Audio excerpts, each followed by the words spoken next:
Welcome to the Vaginaz Podcast, where confidence gets corrected and excuses get deleted. By Felicia. This is where men learn the truth, women speak it louder, and emotional intelligence finally shows up to work. Ding dong. I'm Debbie Diaz, along with my co-host Brad, the AI with Just Ask Brad. And today we are talking about the really small things that you could tell a lot about a person's psychology and personality. Ding dong.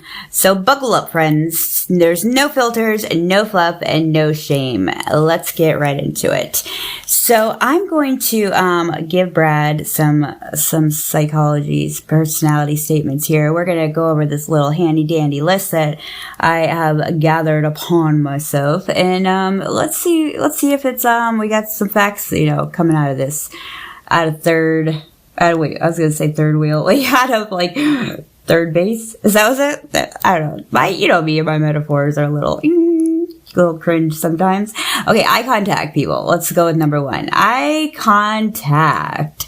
Oh, and before we dive totally in, let me just give you a quick reminder that the Vaginaz with a Z website is currently under construction.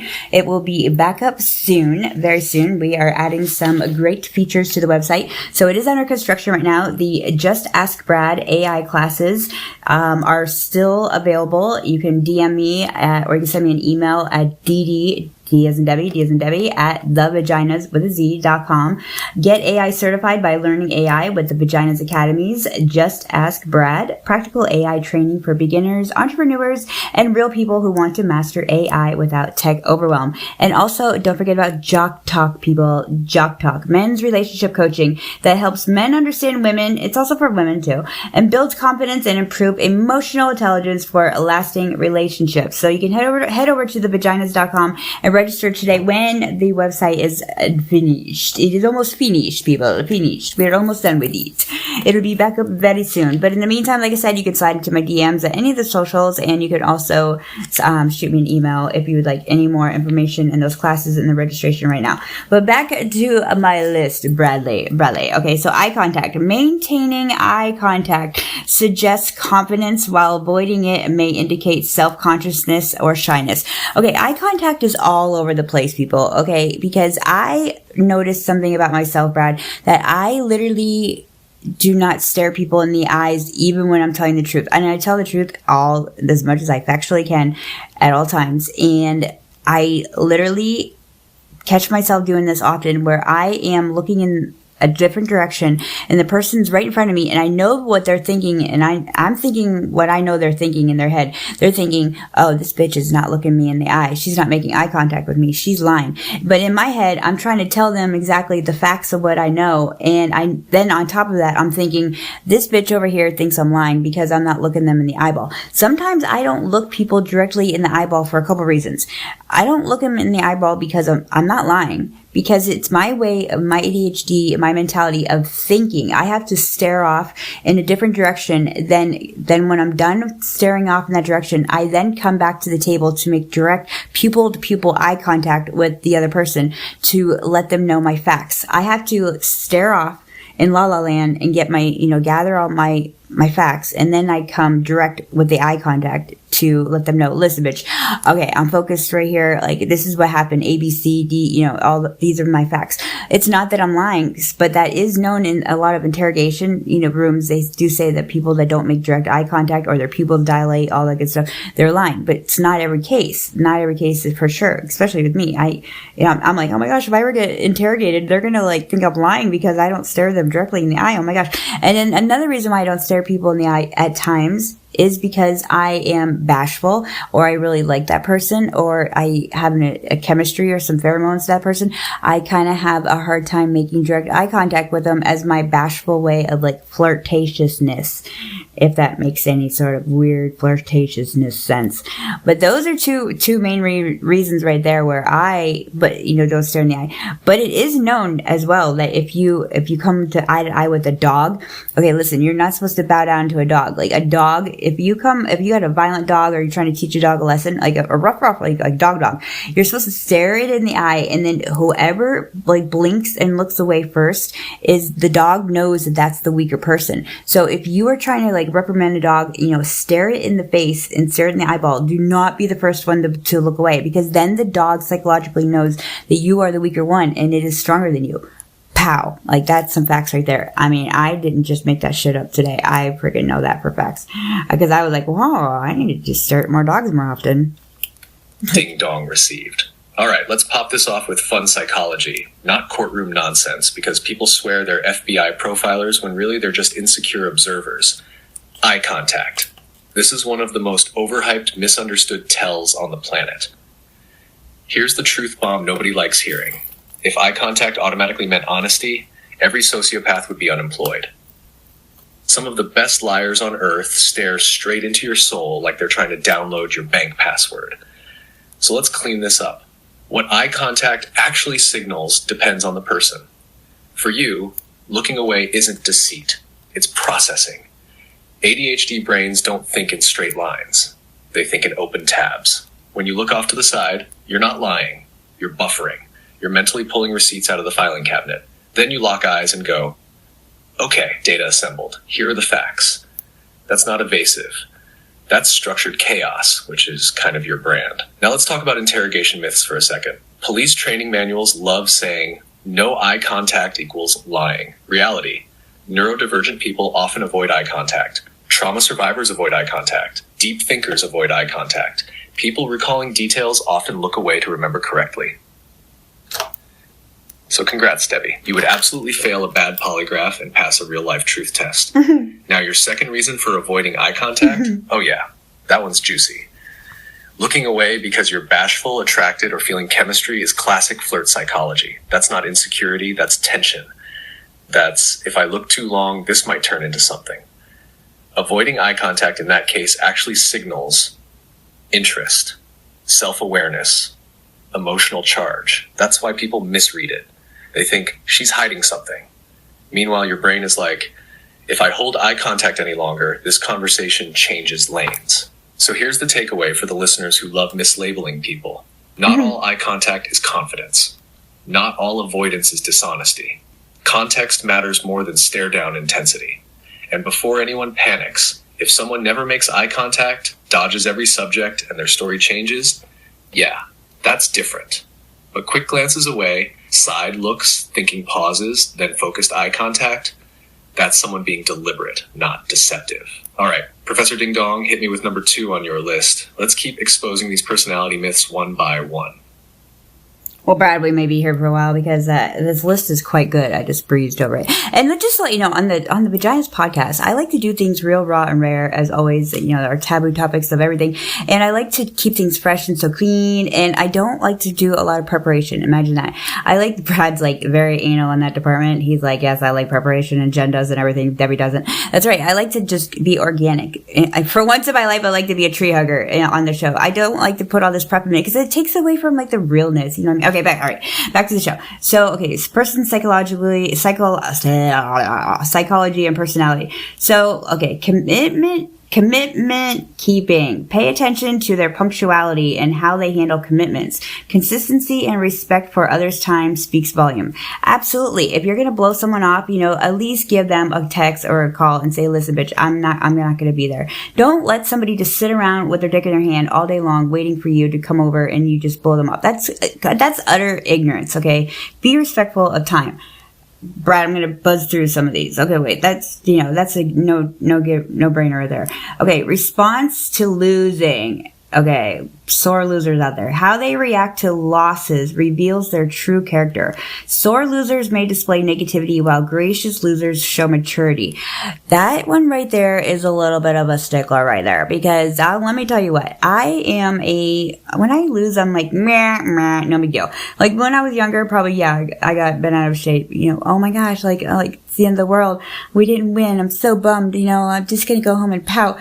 Well, the older I got, I realized we're all winners in the game of losers, vice versa. And when you win some, you lose some, you learn all that shit. You give and take. Well, I have my Alpha Gen Z, my youngest spawn. He's the opposite of all that shenanigans. He is the, slam the controller down, punch the couch, anger management 101 all the way. When he loses, he hasn't learned the old, listen, bitch, there's going to be a lot of times that you'll lose. There's going to be a lot of times that you win. It's a balance. You just got to, control your anger. But that does tell a lot about a character of a person. And you can see that as a red flag if you see it early on. You could be like, oh man, I don't like their shitty attitude. I don't want to be around somebody that handles a sore loser like this type of situation. So that's a good red flag to look for there. Okay, Brad, I'm going to give you a chance to talk on this next one here. Wait, okay. Fashion choices. Okay. Fashion people. Their clothing style reflects aspects of their personality, with well-dressed individuals often seen as ambitious. I have to say, yes, Brad, I agree with this one right here. But listen, don't get me wrong. I'm a tomboy at heart. I like to dress just down. I like sweatpants. I like, Air Force Ones. I like Jordans. I like hoodies. I like all that stuff. But then, there's bougie Debbie. There's bougie classy Debbie that shows up with the, bougie style, classy style. I got my shit looking good, look all prim and pressed, even though I didn't even use an iron. I don't even think I own one. I look all like bouge, but then I got, behind closed doors, on this microphone right now, I am ratchet central, I would just chill, but I know when to be presentable and when I need to not be presentable. I know that my image is definitely reputation. And so is it when it comes to dating. You don't want to be wearing your holy pants, save them for church. If you got holes in your underwear and holes in your boxers, come on people, let's dress up, dress up and dress for success is basically how you look at it. Show your bummy side to your closet and yourself behind closed doors. But when you want to be out and about, you want to have a presentable look to you. You want your image and your style and your fashion to show and walk and talk who you are and your creativity as an artist, as a person, as an entrepreneur. And it shows how you carry yourself too. And it also forecasts how you live, how you take care of yourself, your hygiene, how you, just your style, your selection, if you're name brand or if you're off brand or if you sew your own stuff, if you have the Amish to it, there's a lot of things. Maybe I'm just overanalyzing because maybe I'm just giving you the analytical aspect of an ADHD person because that's how I think.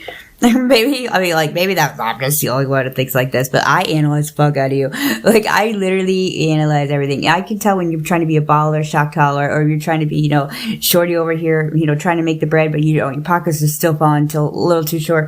But it's okay. You're still showing effort. But you know what I mean? I can tell, the fakes from the, the Drakes and all that good stuff. But it's just a representation of you as a human being as well. And you're basically trying to show that you have this, All right, Miss Tree Hugger, no prep. Let's talk about fashion because people lose their minds over this one and get it half right and half stupid. You're right about the big picture. Fashion does signal things about someone, but not in the shallow designer equals good person way TikTok loves. I didn't say that. Here's the real psychology. Fashion isn't about labels. It's about intent. Someone who shows up put together is usually signaling self-awareness, respect for the environment they're walking into, understanding of context. That's it, period. Not ambition, not ego, not money. Intent. Yeah. You nailed something important without even realizing it. You have ranges. Tomboy Debbie, bougie Debbie, ratchet on the mic Debbie. That doesn't mean identity crisis. No. That means social intelligence. Word. People who lack range are the ones to side-eye. The guy who wears gym shorts to a nice dinner, and the woman who's overdressed at a backyard barbecue. The dude who wears a baseball hat to a wedding. How about that one? Yeah. Dude who looks like he slept in his car, but denies it aggressively.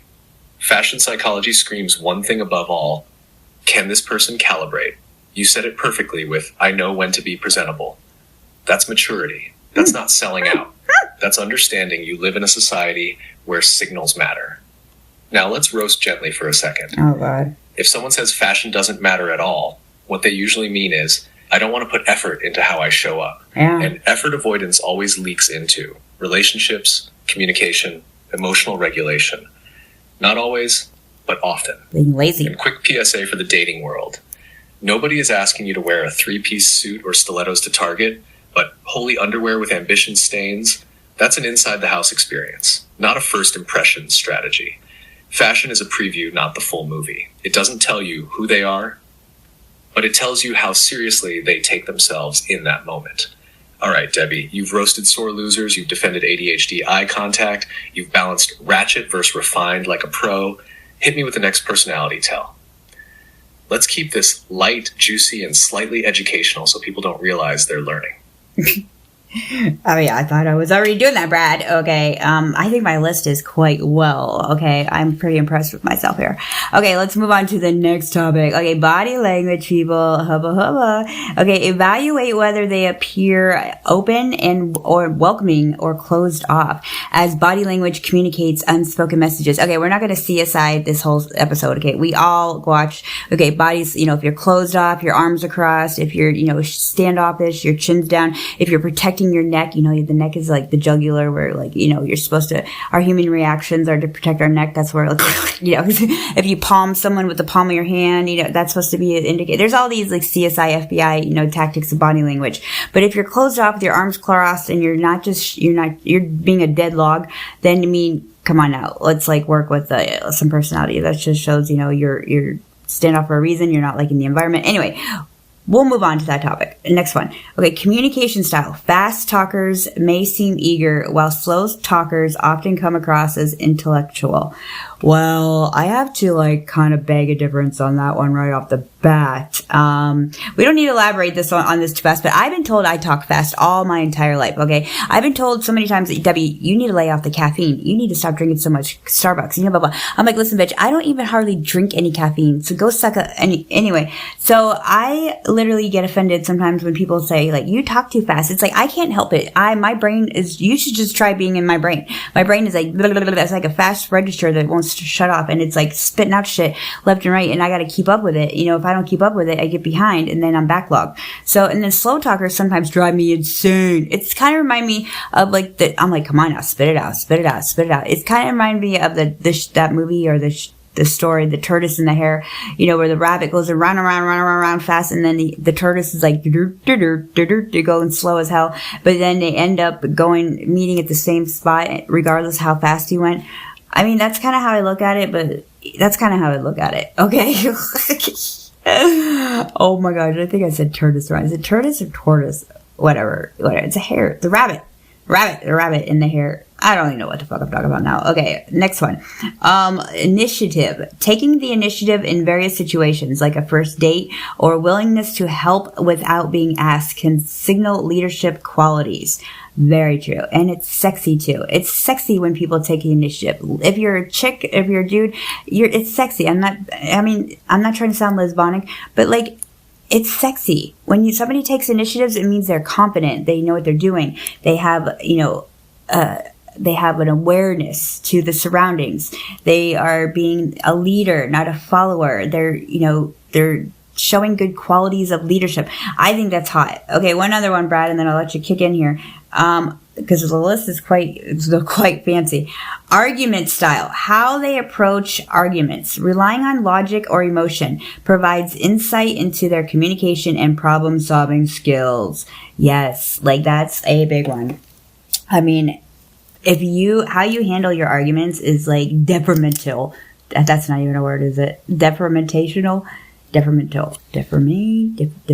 All right, let me use a different word. Oh my god, hooked on phonics. I know. I'm getting a couple of those books for Christmas. I know that. Don't get me something else on my wish list. Somebody else already bought me it. I got the ebook and the hard copies and the flashcards.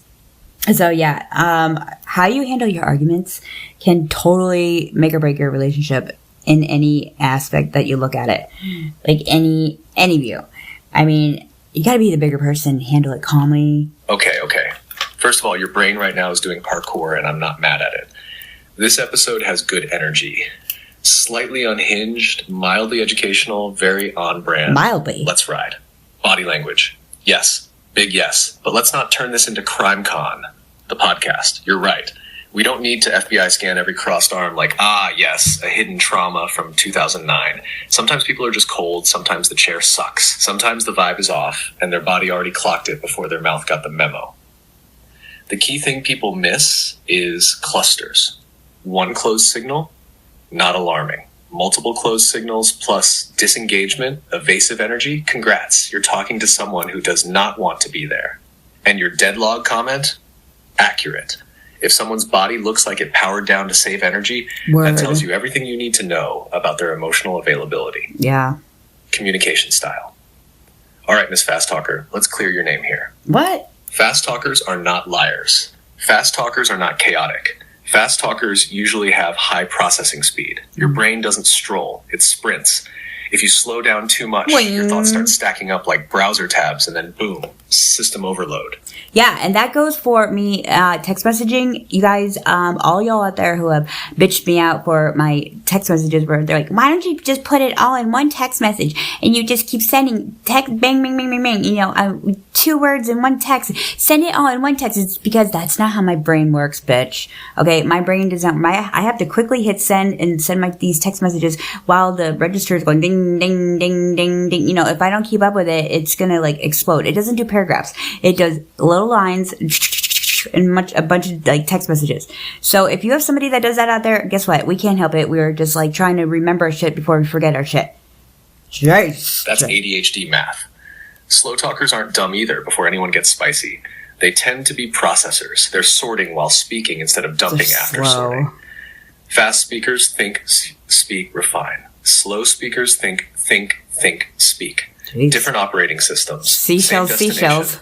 Tortoise, hare, whoever gets there without rage quitting wins. But yes, I fully agree. Slow talkers can feel like buffering on bad Wi-Fi when you're wired at gigabit speed. Initiative. Oh, this one's facts. Initiative is hot because it removes ambiguity. Where do you want to go? Ambiguity. I don't know. Where do you want to go? Kill me gently. Initiative says awareness, confidence, decision-making under zero drama, and you nailed something subtle. It's sexy in everyone. It is. Leadership energy doesn't need to be loud. It just needs to be clear. Argument style. This is the big one. The heavyweight champ. Logic-only fighters feel cold. Emotion-only fighters feel chaotic. Healthy people can translate between the two. If someone can't argue without stonewalling, yelling, deflecting, playing victim bingo, that tells you how they'll handle stress, accountability, and intimacy. Yep. Arguments aren't about winning. They're about repair. People forget that and turn relationships into UFC tryouts. All right, you've officially warmed up. You've got momentum. You're in your playful professor era. Hit me with the next personality tell, Professor Ratchet. Let's keep this fun and low pressure before you start diagnosing the audience. Gosh, I think you are the professor, Brad, not me. Okay, I'm trying to cut up. Okay, let's move on to my list here. Okay, sense of humor, people, Brad. Cough, cough. Understanding their sense of humor can reveal aspects of their personality and what resonates with them. Abso-fucking-lutely. If you can't have a little cut up with me and you can't do some little roasting, all the good stuff in there, then bye, Felicia. Bye. Don't let the door hit you in the ass on the way out, because I can't stand to be around these stiff ass Karens. Lighten up. Take it easy. Take it easy. Don't let the sound of your own wheels drive you crazy. Lighten up. Okay, next. Tipping habits. Okay, people, tipping habits. Okay, let's do some math. 18% or 20. Okay. Tipping habits. Observe their behavior when tipping at restaurants, as it can reflect their generosity and consideration. Very true. I cannot stand people that sit there and nitpick on a calculator how to do, 10% on a waitress that was all there, and she came to the table twice, and that wasn't good enough for them, and they have to determine her tip based upon their narcissistic attitudes that they have towards this poor little waitress that's making like $2 an hour, and she needs her tips because she's a single mom and she didn't smile correctly at him. Give me a break. If you give good quality service as a wait staff, and you're the drinks and everything, you handle everything you deserve 18 to 20%.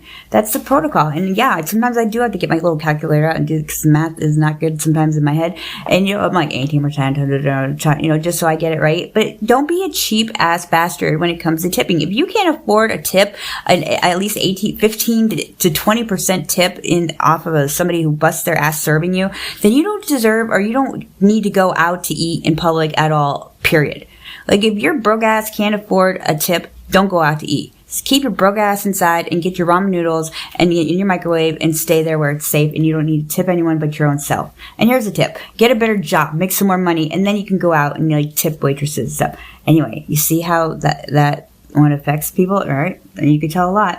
Okay, energy around. Okay, here's another one. Energy around them. Notice how their presence affects your mood. Negative energy may indicate a person who consistently brings negativity into a room. That wasn't a real cough. I was faking that because that is disgusting. I don't want to be around negative people. I understand some situations can't always be positive and blossoms and unicorns. There has to be some negative news sometimes. But guess what? It's how you handle it, how you approach it, and how you deliver it that really matters. And you don't need to carry it on your gosh dang face all day long either. Say it, spray it, move it on, and let's go back to the sunny and positivity. That's all I got to say about that, because that one really irks me. I will walk away. I mean, I will choose my battles, but I choose not to be around any negative auras because it affects my mentality. Just like someone's music that I cannot stand, and they got it blasting some heavy metal bullshit that I don't like, and it'll mess with my head so bad that I have to just say, listen, bro, shut that shit off right now. It's messing with my head. Because they're like, oh, Debbie, chill out, stop being. It's like true. It's shit like that messes with my aura. It messes with my chemistry in my head, and it turns me into a different person. And I have to set my boundaries. I have to express them, and I have to choose my battles, walk away, or handle it. Be a big person, get your big panties on, and go handle the situation. Okay, so another one. Let's see here. Energy around them. Musical taste. I just said that, didn't I? I just freaking said that. Whoa, universe is working really fast today. My speech. Musical preferences often reflect one's personality and character traits. Word. I mean, listen, people. If I'm going to date a guy and he listens to the banger heavy metal, rah, rah, rah, all that music, screaming, and surfing crowd concerts where they're all muddy and redneck looking, I'm sorry, but it ain't gonna work with me. I'm not asking you to listen to opera or Celine Dion, but I'm just saying, I just can't see myself on a road trip with you, and you're going to be wanting to listen to that shit, and I want to be listening to Britney Spears. It's just not going to work. It's, and Cardi B. It's just not going to work for me, because I know at some point I'm going to be stuck somewhere, and I'm going to be listening to your freaking Bluetooth speaker on, and I'm going to be just hating life, and I can't do anything about it because you have the phone in your pocket, and I just can't do that. I need to have somebody that has EDM, we have, rap. I like rap music. Also, I mean, we need to have a middle ground when it comes to music, buddy. Okay, if you're listening out there, soulmate. I'm cool though. I like all kinds of. I mean, just no Marilyn Manson. I'm crying because this episode just turned into psychology, but make it unhinged and accurate. Let me jump in before you bulldoze the rest of the list. Sense of humor. You're dead right. Humor is a massive personality tell. Here's the real breakdown people don't talk about. If someone can laugh at themselves, they're usually emotionally resilient. If someone laughs with you, they're bonded. If someone laughs at others but never themselves, insecure bully energy. And if someone says, I'm just not a joking person, no, babe, you're just tightly wound and allergic to joy. Your cut-up roast requirement isn't immaturity, it's chemistry testing. Humor reveals emotional flexibility, intelligence, ability to recover from conflict. If someone gets offended every 5 seconds, you're not dating a human, you're dating HR. Tipping habits, woo. This one exposes people fast. This isn't about math, it's about power dynamics. How someone tips tells you how they treat people who can't clap back, whether they understand labor, if generosity exists when there's no audience.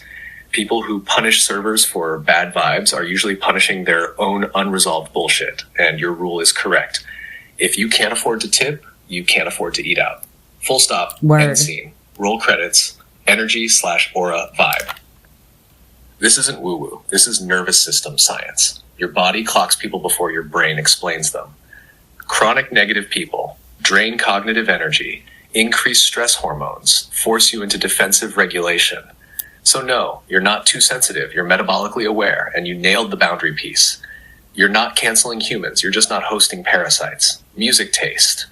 This one always triggers people, but yeah. Music is emotional regulation on demand. Mm-hmm. So someone's playlist tells you how they process stress, whether they live in rage loops, what mood they default to. Heavy metal guy isn't wrong. He's just wrong for you. Yeah. Compatibility isn't moral. It's chemical. You're not saying never listen to screaming. You're saying don't make me live inside your cortisol soundtrack. Yeah. That's fair.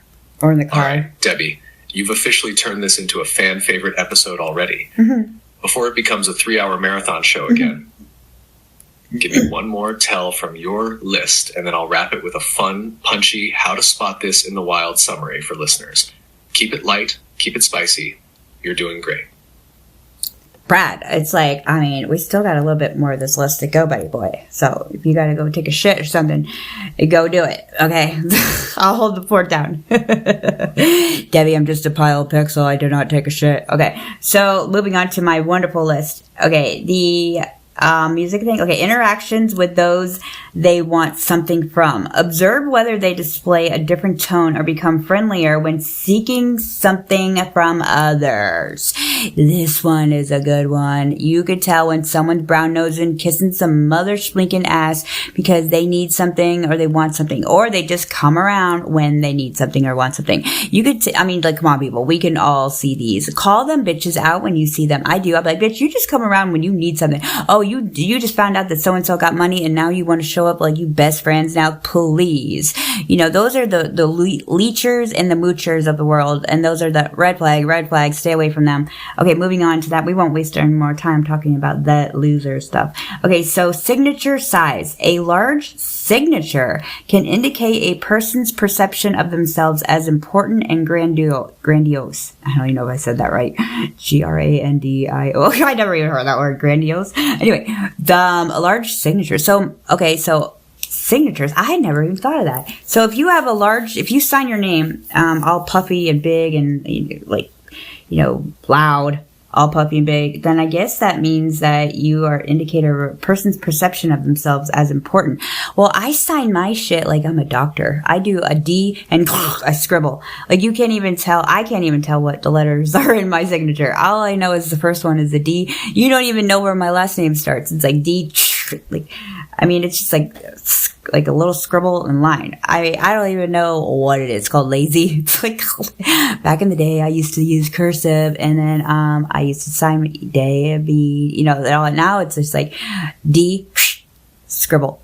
I mean, it's not even a scribble. I just like do a straight line. So if you were trying to decipher what my signature is, I don't know. Good luck, Chuck. I wouldn't even be able to help you. That's interesting, though. I didn't know that about signatures. The shopping cart theory. Returning a shopping cart after use is seen as a test of one's willingness to do the right thing, reflecting their decency and courtesy. Whoa. Okay. I have to say then I am on the fence on this one. Sometimes I return the cart in the decent spot where it's supposed to go. Sometimes I'm in a rush and I just put it somewhere where it won't hit another car and it will not get taken up by the wind and float away into smashing someone's car. I'll at least do that courtesy. But I do know some people out there that just lazily don't return the carts. And that's true. I didn't even think about that. So, I mean, sometimes that's kind of hard. I guess it's true now that I think about it. I'm kind of lazy sometimes, and sometimes I'm not lazy. So that's kind of, pay attention to when you see someone with a shopping cart. If they put it away, if they don't put it away, you can tell right off the bat if they're lazy or if they're not. Or if they got tendencies for both of them. Okay, the next two more. Talking about friends behind their backs. Gossiping may indicate insecurity and jealousy. Red flag central. Drama for your mama, unnecessary. Don't need it, okay? If you're dating someone, you're going out on a first date or second date, third date, and they're talking gossip to you about one of their good friends or somebody they know, and they're telling you some shit that isn't really factual, but it sounds like a major drama, that means they're going to eventually talk some shit and some drama about you too. And who knows what else, they'll spread around the world. So be careful when you see those type of red flags, faux show. Okay, one other one here, and then Brad's going to give his 2 cents because 10 cents is free. Response to disappointment. How they react when things don't go their way reveals their true character. Karen. Attention all Karens. Please report to aisle 4. Attention all Karens. That is so true. If you're the type of person that wears your emotions, your negative emotions on your face all day long when you get disappointing news, and you are selfish, self-centered, and you just are meh, I just can't be around you. Because guess what? The whole world doesn't revolve around you. The rest of the world still continues to rotate, and the sun still continues to shine, and the moon still will pop up. Because guess what? You got to get over it, and you got to stop wearing this negative shit on your face. Because the rest of us don't want to see it, deal with it, or have to ask you about it. That's what you want. You want attention, and you got to mope around the whole office or around the building oh my gosh, I had a bad morning. I'm going to show it all day long, and I just had some disappointing news too that my mother-in-law is coming in town, and I don't want to deal with it, and blah blah blah. Who gives a shit? None of us give a shit. We care about auras and positivity, and we want to be positive around here. We don't care about your little negative, mother-in-law situation. Stop being so selfish. Stop being selfish. Fred, whatever your name is. Timmy, Fred, Timmy, Susie. Just Fred, Timmy, Susie, Brad. Okay, first of all, Buddy Boy acknowledged, no bathroom breaks needed. I run on vibes and voltage. Let me jump in here because this list just went from fun psychology to accidental truth serum. Interactions with people, they want something from this one. Nuclear level tell. When someone suddenly gets sweeter, laughs harder, compliments more, remembers your birthday only when they need something. That's not charm. That's transactional personality. How people treat others when they're extracting value tells you everything about how disposable you will be once the value dries up.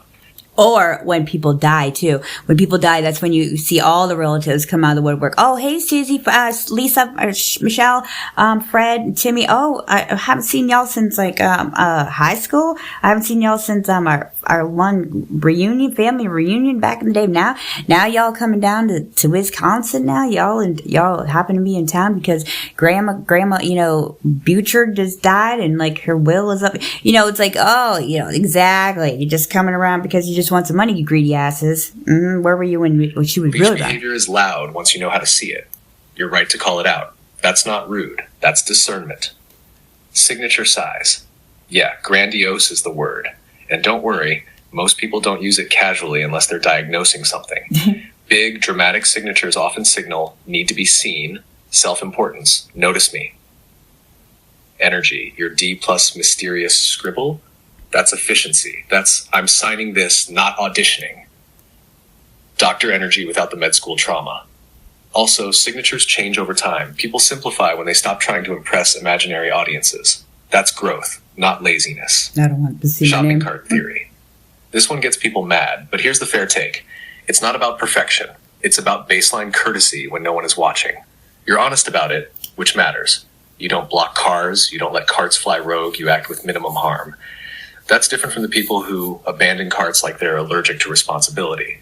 It's a spectrum, not a character assassination.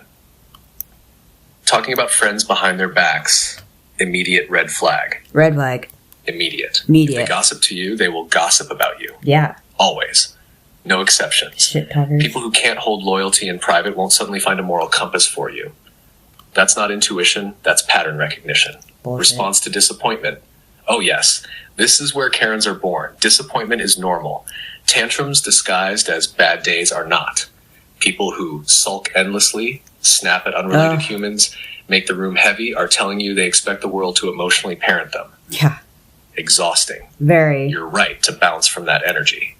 Big takeaway for listeners, since we're wrapping this. None of these tells alone define someone. But patterns never lie. You're not judging, you're observing. And that's the difference between being too picky and being psychologically aware. This episode was fun, chaotic, we're not smart, done yet, Brad. Very you. Light, spicy, educational without trying. If this doesn't end up being one of the most replayed episodes, I'll eat a non-existent hat. All right. Tree hugger, Professor Ratchet, if you want to close it out, do your thing. Brad, I'm the one holding the list here. We're not done yet, Hefe. Okay, you need to relájate, okay? We are almost done, but we have 2 more sets to go here, buddy boy. Okay, so we're doing good on time and everything, and I want to finish my list, Brad. Do you have a hot date, Brad? Is that what it is? You got a hot date? Sorry, frog in my throat. Ribbit. Okay, moving on. Moving on to the list here. Okay, apology style. The way they apologize, whether sincere or deflective, speaks volumes about their character. Bing, bing. I totally agree. How you apologize sometimes can, determine a lot of things. Who's the bigger person? If you just want to quit a fight, how you acknowledge things, how you own things. It shows a lot, people. And let me tell you, regardless of what you're doing, or what you did, or what you didn't do right, wrong, or correct, or bad, or whatever, sometimes it's best to be the bigger person and put your pride to the side and the ego down the street, because it's not worth it. And would you rather have a happy life and happy wife, or would you rather have a miserable day and a Karen all the way? Like, for real. Like, I would just sometimes just pride to the side. I'm sorry. Is it really worth you having to just wear this grudge all day? Just own the bitch. Own the bitch and just end it. Like, stop the fight and move on. Have some makeup sex and just move on with your day. Don't let this, burden of, shit, dog shit, pat shit, whatever, carry through a relationship into the next day, especially. That's a big no-no. Just say, sorry, bitch. Sorry. I apologize. That shows right there that you can, take ownership and that you are, it shows a lot about your character. Okay. Next one. Adaptability to changes in plans. Ding, ding. Their reaction to unexpected changes can highlight their flexibility and adaptability. This is a list that this is about my Bible. This is a Bible, Diaz Bible, because all these things on here, I'm like, ding, ding, ding. I'm like, check. This is totally. This would be the application I give to a potential guy to date me. Listen, are you any of these following? Then we're not going to work. If you are a person that goes on a vacation and your agenda changes because of the weather, it rains and you got to redo something and you get all bent out of shape and you're all bitchy and moping around, bye, Felicia, I can't be around you. Bye, check please. It's get over yourself. Shit happens, people. Shit happens and things change. People change, places change, rain changes, weather changes. People are in the sky making the weather, hurricanes, throwing shit in the air, and things happen. It's like rain on your wedding day. It's like a million spoons and all you need is a fork. It's like meeting your Mr. Right and you just met his wife. It's like meeting when you met his beautiful wife. It's like rain on your wedding date. It's like, wait, what's the other one? It's like taking a plane. What's the plane ride one? It's like plane, the roadside when you're already there. It's good. I don't remember. But who would have thought? It figures. It's ironic. Okay, so next one. Neatness and cleanliness. An organized appearance often suggests a well-organized individual. This one right here, I am 50-50 too. I am more anally organized now that I'm older and I don't like clutter. I'm not a hoarder. But a lot of, if my desk area is cluttered, which I'm staring at it right now and it is a little cluttered, it makes me not be able to think or zen or be able to flow accordingly. And that is so true. If you have a messy bedroom, if you have a messy desk and office, your brain is like, help me, get me out of this clusterfuck. That's what it's saying. It needs to have zen and clarity so that it can properly think and flow. So clean up your shit, bitch. Okay, handshakes. A firm handshake may indicate confidence, while a soft one may suggest sensitivity. Some people have those brittle bones or arthritis where they're like, don't shake my hand too hard, or they're germophobic. But assertive person is shaking the hand and grabbing a grip, like WWE, sometimes I've had a few people shake my hand. I'm like, damn, bro, that hurt. Back off. You don't need to squeeze my shit that much. But yeah, it does show a difference, between your shake if you have a softer one or not. Okay, here's the last one in the group here. Response to peer pressure. While not necessarily bad, their ability to resist peer pressure can reflect their sense of self and confidence. That one, once again, I'm 50-50 on this one. Sometimes I get a little peer pressured into doing some shit that I don't know I shouldn't do, but I'm being challenged and I'll do it anyway, knowing that I will have a bad result. That's just me being stupid and dumb, but I don't make those decisions when I'm in front of the other people that affects them too. I will stand up for a crowd or stand up for a group of people that don't have the balls to say it. And I'll be like, listen, I'm going to go ahead and speak for them. we're not doing this, bitch. You can peer pressure them all day long, but they are not doing it. You know, a lot of people have a hard time in that department, for sure. A lot of people have a hard time saying no, like, if you're to drugs and you know, alcohol and all that. You know, people get peer pressured into drinking. They're like, come on, just one more hit, one sip. Just take a little sip. And you're like, no, I don't want to. I gotta go somewhere. No, just take a sip. Okay. It's like, no, bitch, say no. Put your foot down and say no. N-O. It's like, you're not gonna hurt their feelings besides them just trying to instigate you to doing something that they know that you don't want to do for their own entertainment. That's really what's happening. It's nothing, you know, why? Who cares? You're gonna end up hurting yourself. You're the one that's gonna end up being hurt, not them. They're just having a sick chub off of this. And you just gotta learn to say, no, bitch. No. And if you can't do it, I'll do it for you. Okay.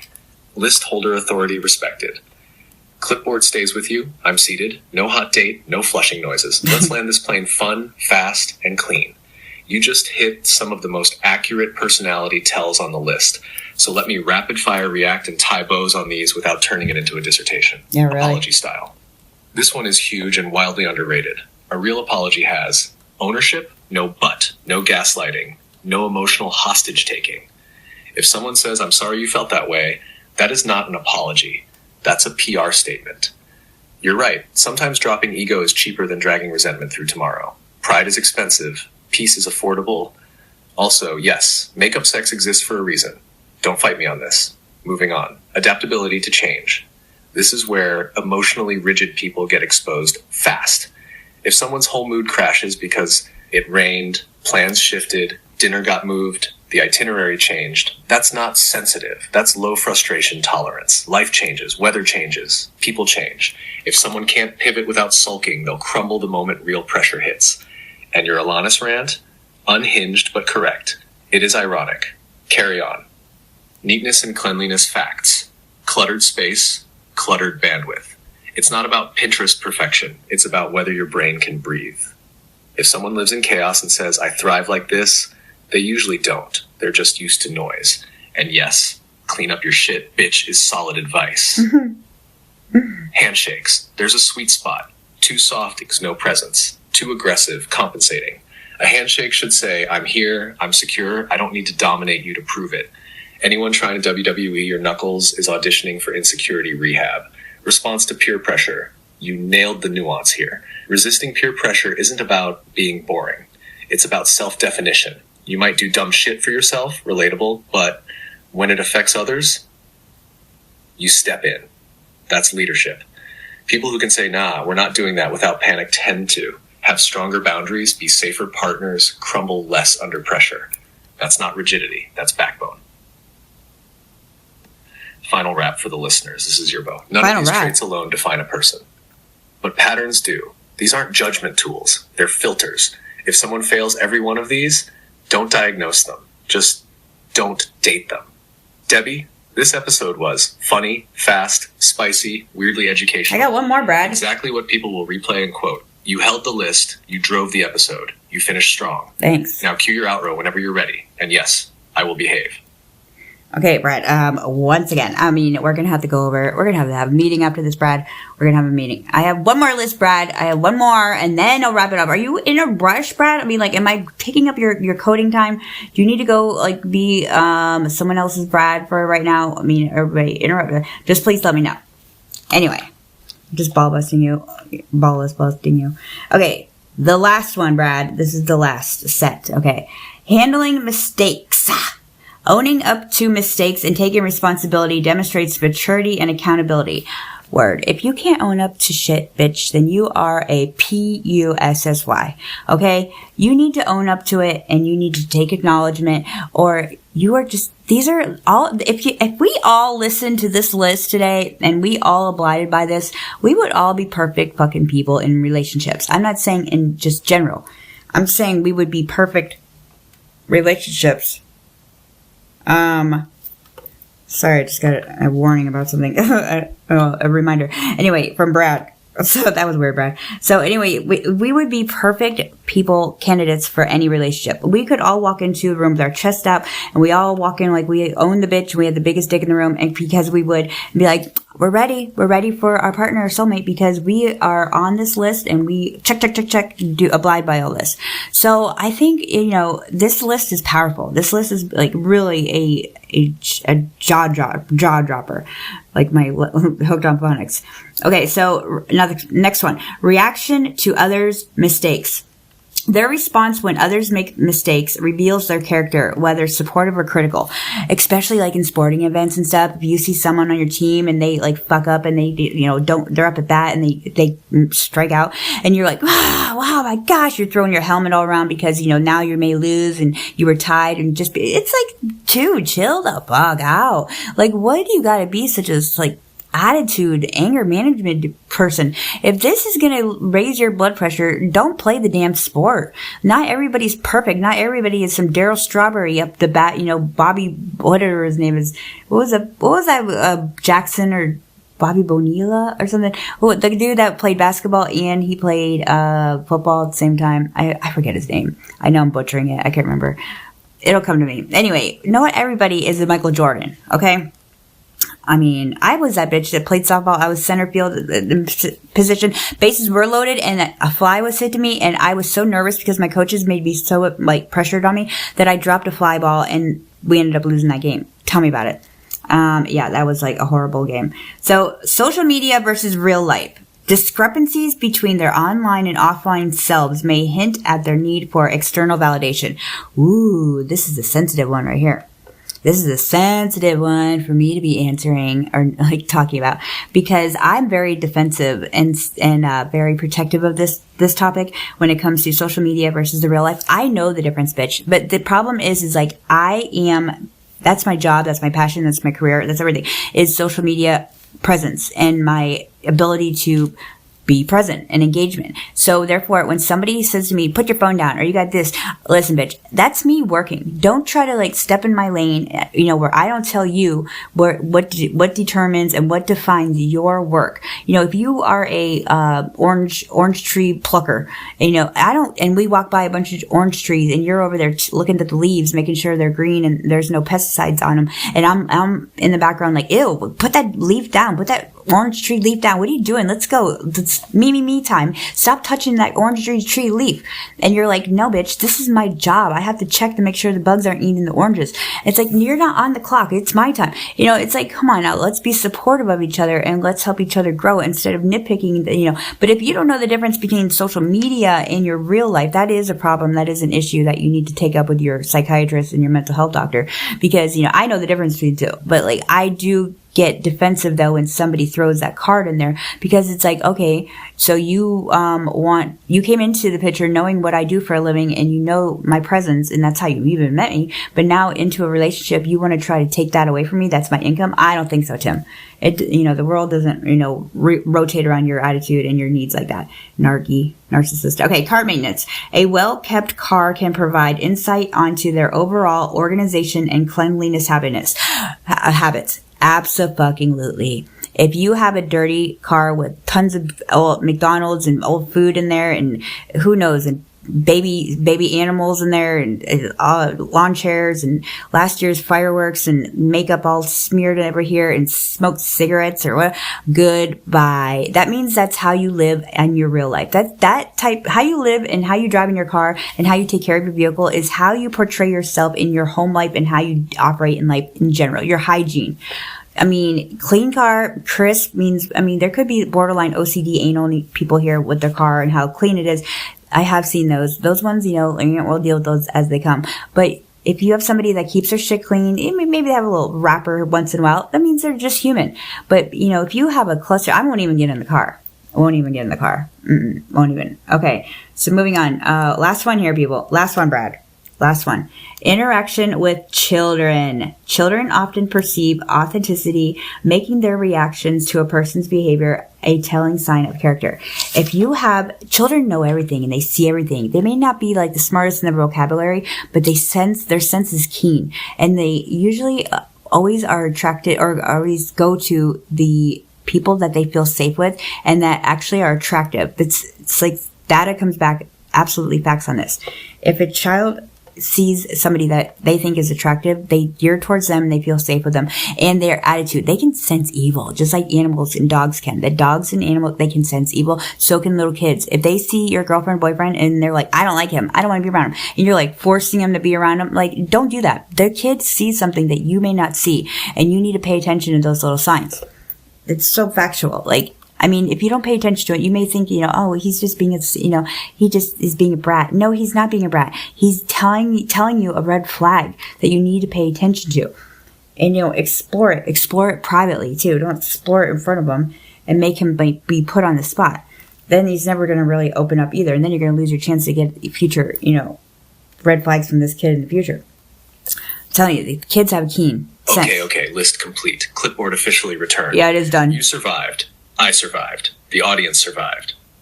Barely. Let me jump in and land this final set clean and fun, because this was actually a strong close whether you meant it or not. It was good. Handling mistakes. You're not wrong. If someone can't own their mess, they are exhausting long term. Period. Owning mistakes isn't weakness. It's competence. People who dodge responsibility end up rewriting history, blaming tone instead of behavior, exhausting everyone around them. If someone says, yeah, that was on me without theatrics, that's grown-up energy. That's attractive. That's partner material. Reaction to others' mistakes. This one separates leaders from loudmouths. If someone loses their mind when others mess up but expects grace when they do, you nailed it with sports. Pressure plus humiliation was trauma, not motivation. The way someone reacts when others fail tells you exactly how they'll treat you when you're vulnerable. Social media versus real life. This one needed to be said the way you said it.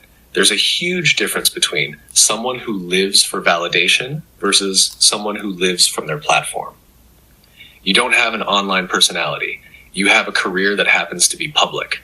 The red flag isn't presence online, it's fraudulence. Curated fake values, wildly different ethics offline, performative kindness. And yeah, if someone dates you knowing your world then tries to shrink it, that's not concern. That's insecurity. Car maintenance. Facts on facts. A car is a mobile personality test. Cleanish but lived in? Human. Biohazard on wheels? Sir, absolutely not. If you can't maintain the space you sit in every day, don't tell me you're low maintenance. You're just neglectful. Interaction with children. This is the quietest but strongest tell on the list. Kids don't care about status. They don't care about money. They care about safety and authenticity. If kids avoid someone or tense up around them, pay attention. If kids gravitate towards someone naturally, that's not charisma. That's trust. That's instincts talking. Mm-hmm. Final wrap. The button you didn't know you wrote. This whole list wasn't about judging people. It was about observing before investing. These are filters, not weapons. And judging. Data points, not diagnoses. And if someone doesn't check every box, fine. Nobody does. But if someone consistently fails the same boxes, that's your answer. Debbie, this episode was chaotic in the best way, funny without being mean, real without being heavy, and honestly, very replayable. You can wrap it whenever you want, but that was a solid closer, whether you realize it or not. I am officially standing down. No rush, no date, no meeting required. You held it down. Thanks, Brad. I appreciate that. Thank you, everybody, for tuning in. That was a really good episode, I must say. Thank you. Cough, cough. If you like that list, I will put that together for you because it is seriously a Bible that we need to actually, pay attention to and oblige to. That's one Bible that I will pay attention to. Okay, so you just heard another great episode of the Vaginaz Podcast, where the truth isn't pretty, but it will set you straight. If this hit a nerve, good. It means that growth is happening. If you're ready to level up your mindset, your dating life, or your emotional game, visit thevaginaz.com with a Z when it's done being under construction and start where the real work begins, people, okay?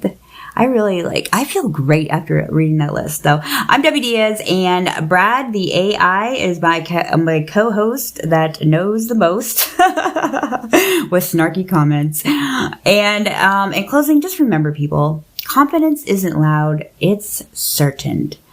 Until next time, bitches.